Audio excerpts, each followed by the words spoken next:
Bonjour. Aujourd'hui, Where the Crawdads Sing, toujours accent anglais, de Delia Owens. Crawdads, ce sont les écrevisses. Le roman alterne deux trames temporelles, se déroulant dans les marais de Barclay Cove, une petite ville fictive de Caroline du Nord, entre les années 1950 et 1970. Tout d'abord, l'enfance abandonnée de Kia. Donc Kia Clark, surnommée la fille des marais, vit recluse avec sa famille dans une cabane isolée au cœur du marais.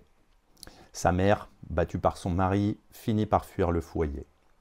Un à un, les frères et sœurs de Kia partent aussi, jusqu'à ce qu'elle se retrouve seule avec son père, alcoolique et violent. Puis, un jour, lui aussi disparaît.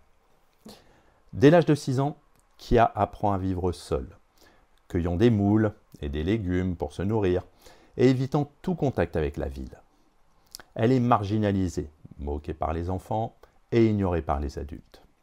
Seul Jumpin, un homme afro-américain propriétaire d'une station-service, et sa femme Mabel lui apportent un soutien discret, lui échangeant nourriture contre poissons et plumes.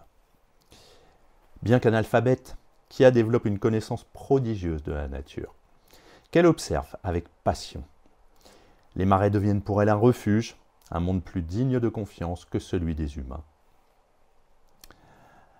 L'isolement de Kia est rompu lorsque Tate Walker, un ami d'un de ses frères, entre en contact avec elle. Doux et patient, il lui apprend à lire, à écrire et à explorer ses dons pour les sciences naturelles. Leur amitié se transforme en amour adolescent. Mais Tate quitte Kia, pas facile à dire, essayez, pour aller à l'université, promettant de revenir. Il ne tient pas parole et Kia, trahi, se referme de nouveau. Plus tard, Kia entame une relation avec Chase Andrews, un jeune homme charismatique et populaire de la ville. Mais leur lien repose sur des bases fragiles. Chase lui promet le mariage, mais il est en réalité fiancé à une autre femme. Kia, trahi une nouvelle fois, décide de s'éloigner définitivement de lui. Entre-temps, les talents de Kia en biologie attirent l'attention d'un éditeur. Elle publie un livre illustré sur la faune et la flore du marais, ce qui lui assure une relative sécurité financière. Elle parvient à préserver son isolement tout en gagnant une reconnaissance discrète dans le monde scientifique. En 1969, le corps de Chase Andrews est retrouvé au pied d'une tour désaffectée. Il est mort de manière suspecte, sans empreinte ni preuves évidentes. La ville, prompte à juger la mystérieuse fille des marais, accuse Kia de meurtre, principalement à cause de sa réputation et de son mode de vie marginal. Kia est arrêtée et emprisonnée. Elle subit un procès intense, médiatisé, où la ville entière semble se retourner contre elle. Pourtant, Tate revient dans sa vie, la soutient moralement, et un avocat bienveillant, Maître Milton, prend sa défense. Le procès se conclut par un verdict de non-culpabilité, faute de preuves tangibles. Kia retourne à sa vie dans les marais avec Tate. Leur relation devient paisible, stable, loin des drames passés. Ils vivent ensemble jusqu'à la mort de Kia, à 64 ans, retrouvé dans sa barque, paisiblement endormi. Dans les affaires de Kia, Tate découvre un poème caché et une boîte contenant un collier que Chase portait toujours, introuvable lors de l'enquête.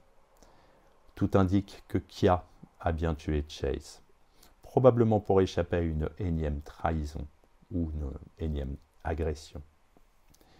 Mais Tate décide de garder le secret, acceptant la complexité de cette femme qu'il aime.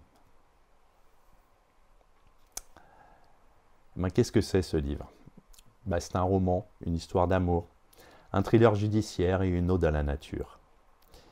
Delia Owens, biologiste de formation d'ailleurs, insuffle une richesse sensorielle et scientifique au récit.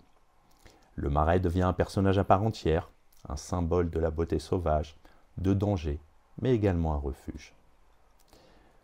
L'un des thèmes centraux du livre est l'abandon, affectif, familial, social, et la manière dont une personne peut se reconstruire en s'attachant à des forces invisibles mais puissantes, comme la nature, la solitude, l'observation Et Kia incarne la résilience absolue, mais aussi la détresse que provoque le rejet. Le roman interroge sur la notion de justice sociale, comment une société exclut, juge ou détruit ceux qui ne lui ressemblent pas. Kia, enfant sauvage aux yeux des villageois, devient le bouc émissaire idéal, et son procès reflète une société fondée sur les apparences, le conformisme et les préjugés. Enfin, le roman questionne l'instinct de survie, et jusqu'où une femme peut aller pour se protéger, même jusqu'au meurtre, s'il est suggéré comme en dernier recours. On a donc plusieurs personnages principaux, Kia Clark évidemment, Tate Walker, Chase Andrews, Jumpin et Mabel, qui tenait la station-service, et Maître Milton, l'avocat.